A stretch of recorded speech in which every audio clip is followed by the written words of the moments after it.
আপনি জানতে চেয়েছেন মেয়েদের কোরআন তেলাওয়াত বা ইসলামী সঙ্গীত মোবাইলে শোনা যাবে কিনা বা রিংটোন দেওয়া যাবে কিনা।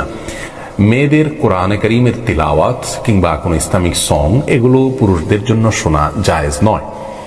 মেয়েরা স্বাভাবিক কথা তো বলতেই পারেন। আল্লাহ রাব্বুল আলামিন কোরআনে কারীমে বলেছেন ওয়াকুলনা কওলাম মারুফা। মেয়েরা স্বাভাবিক কথা, যেটা সচরাচর কোনো পুরুষের সাথে যদি কথা বলতে হয় কোনো প্রয়োজনে, তাহলে সাধারণ এবং স্বাভাবিক কথা তারা বলতে পারেন। তবে আল্লাহ রাব্বুল আলামিন কোরআনে কারীমে স্পষ্টভাবে বলেছেন যদি কথা বলতে হয় পরপুরুষের সাথে, যাতে কথা বলার সময় কথার মধ্যে কৃত্রিমভাবে সৌন্দর্য সৃষ্টি করা বা কোমলতা সৃষ্টি করা এটা যেন কোনো চেষ্টা না করা হয়, অর্থাৎ একান্ত স্বাভাবিকভাবে কথা বলবেন। এই আয়াতের আলোকে কোরআনে কারীম তেলাওয়াত এবং ইসলামী সং এর বিষয়টাকে যদি আমরা দেখি, তাহলে দেখতে পাই যে কোরআনে কারীম তেলাওয়াতের মধ্যে নির্দেশই আছে কোরআনকে সুন্দর কণ্ঠে তেলাওয়াত করা এবং বিশেষভাবে সুন্দর সুরে কোরআন তেলাওয়াত করার কথা। নাশিদের ক্ষেত্রে তো সুন্দর কণ্ঠ এবং সুরে অবশ্যই মানুষ দেওয়ার চেষ্টা করেন।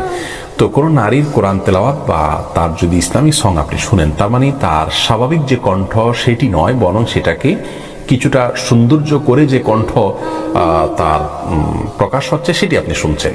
সেই জায়গা থেকে কোরআন কারীমে আয়াত লঙ্ঘন হচ্ছে। এর মাধ্যমে তাকে নিয়ে বাজে চিন্তা করার রাস্তা যেমন উন্মোচিত হবে, সেসব বিষয়গুলোকে মাথায় রেখে সমস্ত উলামায়ে কেরাম এটিকে নিষেধ করেন। অর্থাৎ কোনো মেয়েদের কোরআনে কারীমের তেলাওয়াত, তিনি যদি প্রাপ্তবয়স্ক হন, শিশু হলে ভিন্ন কথা অবশ্য, তাদের কোরআনে কারীমের তেলাওয়াত এবং ইসলামিক সং ইত্যাদি শোনা যাবে না।